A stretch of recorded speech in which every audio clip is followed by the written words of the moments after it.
Hi and welcome to Online Appliance Tech. Today in this video we're going to go over the TE1 error code, or if your motor is not starting. So if you press the start button and nothing happens but you just hear a click, however you do get this TE error code 1. This is a temperature sensor failure. But if your motor does turn on and you get this code, that means your motor thermostat is good. It's just going to be your TE1 error code. So let's put this in diagnostic mode. So you press the power button and hold the more and dry at the same time right afterwards. So power and then hold down right away.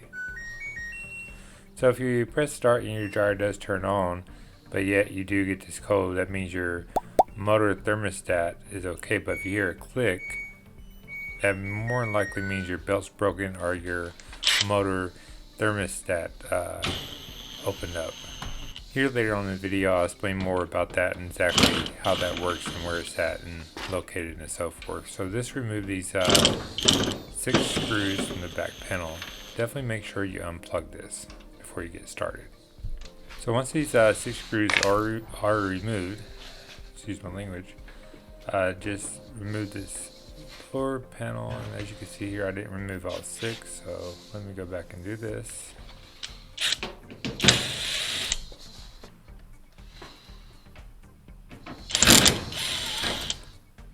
Okay, so now since we got the last screw removed, we're going to just remove this back panel just by pulling it straight out. Just kind of lay it kind of on its side. Just don't have a lot of, or leave a lot of pressure on the cord. Just kind of like that.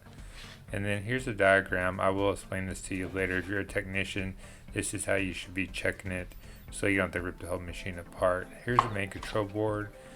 So you just press this little button in and just pull it straight out and just flip it over. There you go, real simple. So let's take a picture of this diagram.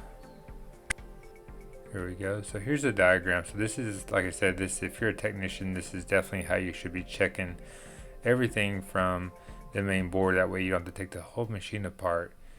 This the mister and the overloader right here. Let me zoom into this. Okay, so yeah, there's the overload, and here's the mister. This mister never goes bad. It should read anywhere from, I would say, 10 to 13 k ohms. So I already took the dryer apart just so I can show you where everything is internally. So here is the motor fuse, or motor overload, I guess you would call it, thermostat, many words. So you can check this with a multimeter. So it should read 0.1 to 0.5. This is open line. So basically what happened on this unit is the main control board did not allow this machine to turn off. So if the main control board is not allowed to turn off, it will cause a lot of backheat. This is you can actually reset these. They're not supposed to be reset, but there's a little trick I learned many years ago from an old timer, how to reset these things. So it's pretty simple.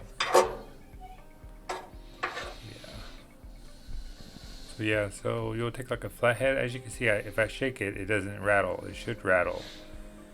So as you can see, we'll check it again just to show you with the multimeter that this is a bad fuse and this is why the dryer would not start.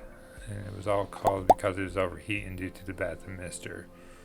Should read 0.1, 0.4, so just take it and hit it on the back, tap it a couple times. It's not too hard because you don't want to bend it.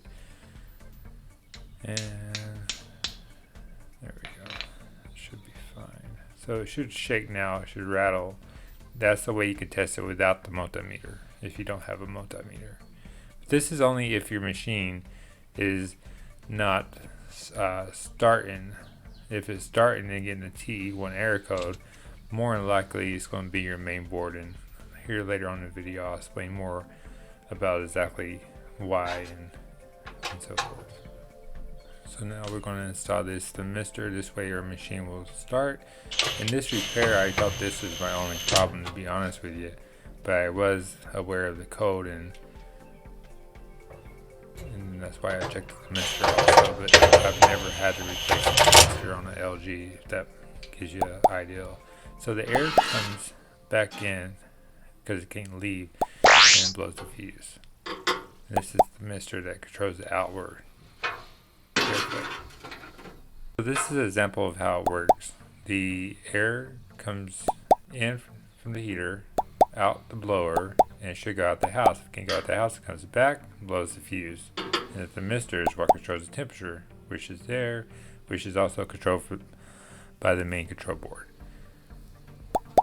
And there's a motor fuse that controls the motor, turns off the motor. So now we know how that works. Let's see if it starts. And start. So as we can see now, it is running now. It's not just clicking. That's because we did reset the motor fuse. However, we still get the code. So this is when we have to do is the mister check. It's right here on WH6 main control board. Just like I said, unplug it, remove the wiring, put your multimeter in the 2 pins. You should read anywhere in that resistance area. But don't worry if you do not have a multimeter and can't check this. I would say 99% of the time it's your main control board, because like I said, those things never ever go out. Most of the time with dryer problems is airflow problems. So here's the motor, or the model number, my bad. So this is what you would get, and then find the part number online on some parts website or so forth. So recap, we'll press start, and the motor does start now, but we still get the TE1 error code. So this definitely indicates that we do have a main control board problem. What happens is the main board, like I said earlier, the main board will not turn off the machine when it's supposed to. So it'll cause it to overheat, which will cause a lot of back pressure into that blower housing area, which will then blow the fuse sometimes. And then obviously to fix it, we'll have to replace this main board, which is what I'm doing now. So you just clip everything off, and it's only one way, so you can't mess it up. So just take your time. One thing I do recommend is not to yank on the wires or the wiring to remove the harness. There's a little button you press down for each harness, I would say. So let's remove this guy. And here I'm going to show you a little trick on how to find the right part number for the main control board, because they're actually all different. So here's a little tip and trick.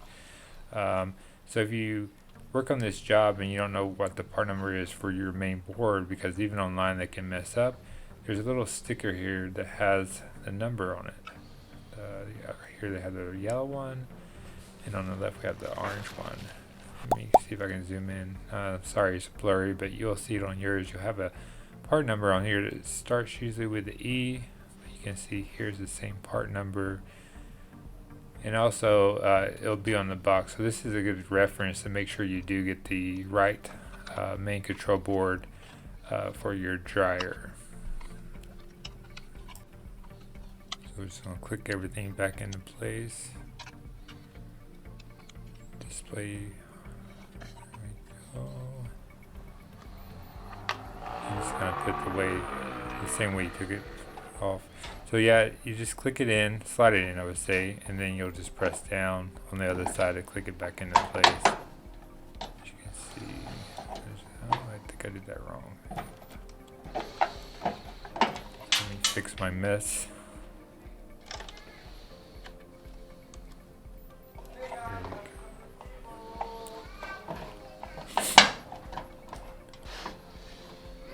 So yeah, it's the biggest myth is always replace fuses and misters. On this job, actually, they called a tech before me and they said it was going to be $600 and you replace all the fuses, which kind of don't understand that, but it wouldn't have fixed it either or. As you can see, we have the dryer is running now, and then the heat will turn on. So as you can see, this was a main control board issue. So we'll just turn this off. Put the panel back on. You got two little clips at the bottom. You just clip it in and then just press it forward. Sometimes you have to lift the front display up a little just to get underneath it, and install the 6 screws. So I hope this video was helpful. If you have any questions, just leave in comments. Please like and subscribe for more future tips and videos, and have a good day.